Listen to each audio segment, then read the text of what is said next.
Hey guys, we're here at the garage today. We're doing a 2002 Chevy Silverado. Problem is someone brought it in today and it's just not starting up. So we're gonna do some of the steps on how to start it up and things. So we'll get back with you here in a sec. So we're gonna go back and open up the hood and see what we're gonna do right here for you. Just my hands or something. So this is the inside right here. Make sure you got the right vehicle. I know I've looked at videos before and they say what the vehicle is and that's not the vehicle. It's pretty dumb. But anyway, we'll get back to it. This is a 5.3 Chevy Silverado size engine. No, sir.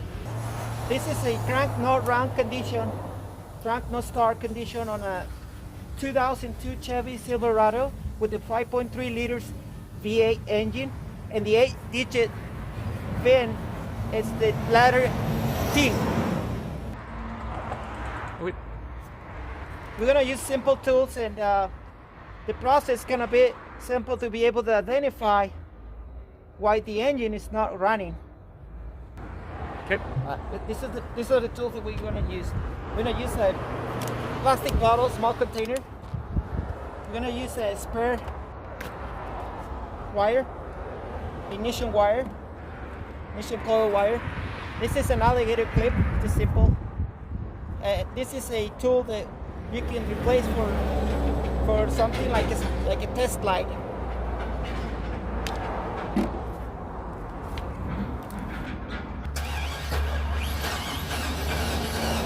Right now we're trying to turn it over.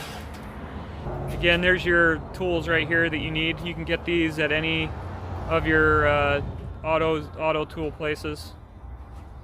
So you could review back on the video for what the mechanic said for the tools you need. So you'll need a can of brake cleaner, parts cleaner as well. Or any combustible. Or any type of spray combustible is good. You spray a little bit there and a little bit there. So what you do is giving fuel, some fuel, to be able to go find a route to go either fuel, or spark, or time, compression, any of that. Now with the fuel on the air cleaner.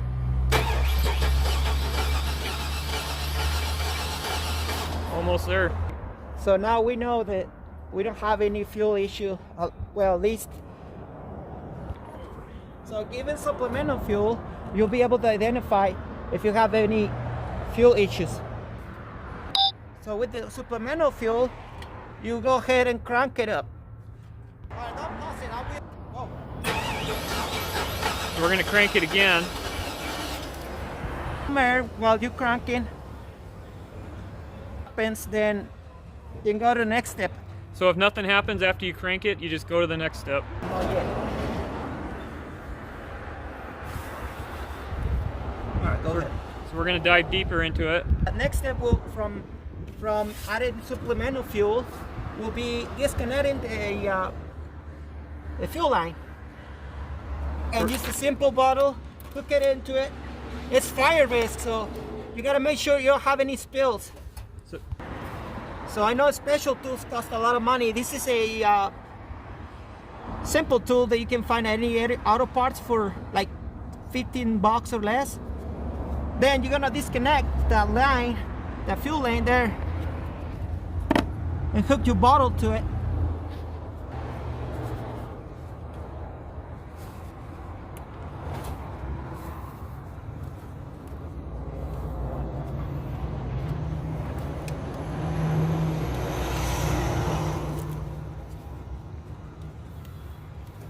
I guess it's the 3/8 instead of the 1/2 inch. Okay, so we're going to try 3/8 here real quick.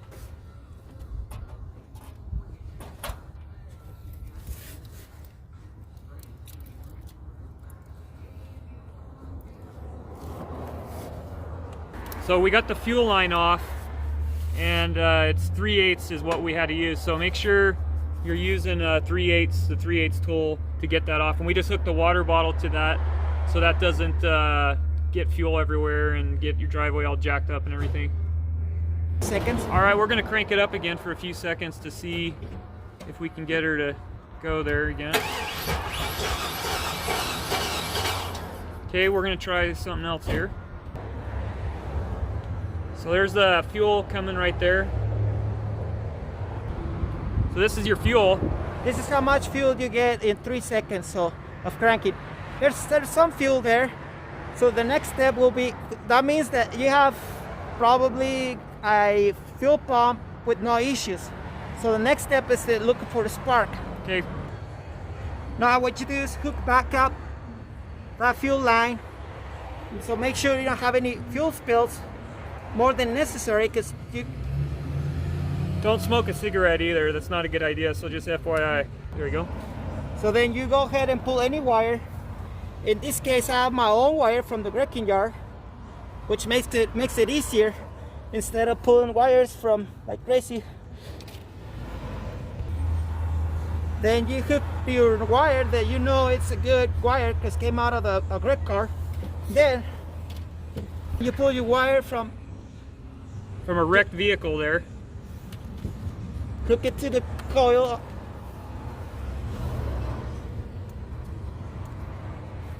And then you tool your alligator wire on the ground side. What you do is to find a good ground anywhere you could. For me, this is a good ground right there on that bracket. Okay, we're going to zoom in for the folks at home. Got that connection there. Make sure you got a good connection. Good ground connection. And this gap right here, it shows a little gap right there, probably 1/8 of an inch, 3/16, something like that.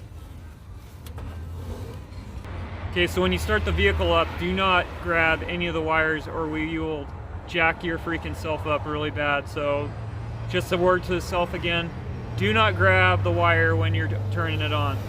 So we're gonna crank it on for a few seconds and we're gonna try to see if we can get a spark. So that's what we're looking for. Let's see what we get.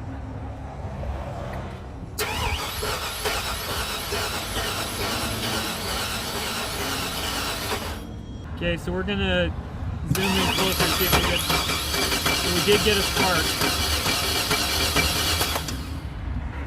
So if you saw that spark like we did, then you're gonna go to the next step. So we're doing the next step. Okay, so the next step we're gonna do is we're gonna check for good compression there in the vehicle. So that's where the next step. We're gonna get the tools and show you what you'll need next for that. So for our test, we remove any of the, whichever is easiest, any of the spark plugs or on the cylinders. Okay. Once you know you have a good spark there, if you want to make sure, double check, you go to the next bank and do the same procedure. You could even take a wire off and just a screwdriver. Just make sure you get a good ground and don't get shocked. But it's preferred that you look for multiple. Check on multiple wires if you want. Make sure you got a good spark on most of them, or all of them. So that tells you have good spark and all that system that controls it. Remove your wire. It's okay if you want to do it on more than one cylinder. And remove the spark plug. This is a 5/8 spark plug socket and a flexible wrench that will make it easier for me. Make sure you don't break your ceramic on the spark plug. Don't drop it. If you do, it's up to you, the judge, if it's broken or not. Got it. Okay. Seems to be newer and seems to be working for me, or previously working. So we're gonna check from compression then. This is a good way to check for compression without having the tool that'll do it for you easier. Well, this is easy for me, but hopefully works for everybody.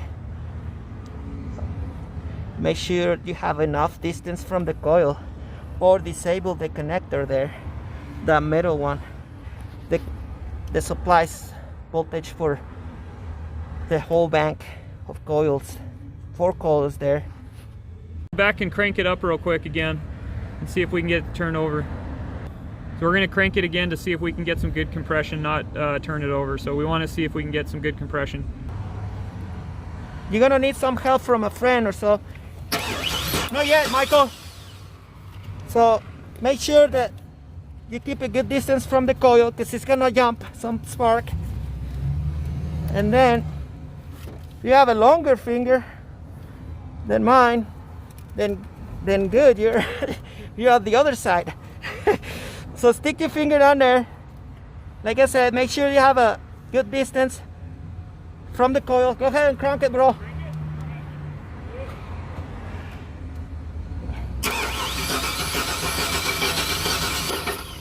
Keep going. Give it some air.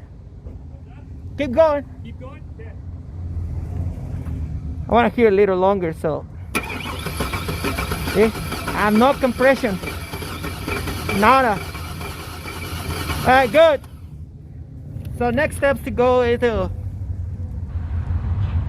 disassemble the whole thing and make sure the timing chain didn't jump, which in this case to me sounds like it. So you need to make sure when you check for compression, when you look for compression, you need to make sure your finger, this part of the finger, seals up this part, the cavity of whatever this size is. So you fill the cavity there, keep it. It won't hurt you. You don't even have to wear a glove if you want to, but you need to make sure that you plug it really good, and then you'll be able to go. If you have good compression, you'll be able to hear like hard, you know. So if you don't get any good compression, you're more than welcome to look for another cylinder. But in this case, a single cylinder will tell you all. And the next step is to, if you want to disassemble and find out what it is or what it was, you got to go ahead and take all this apart, which takes you a few hours, get to the timing chain and line it up and see. But honestly, you have to replace the engine. That's the issue. Yep, so we went through all the steps here to do that. And so the next step would be to replace the engine because the engine's bad after all the tests that we had you do. Once you have no compression, that tells you that the engine is bad. Yep. So it's better just to replace it, especially with the mileage. So to watch more of any of our videos or anything like that, just like and subscribe. And thanks for being with us today to try to see if this engine was good or not. So we'll be replacing the engine on this one. Talk to you guys later in the next one. Bye.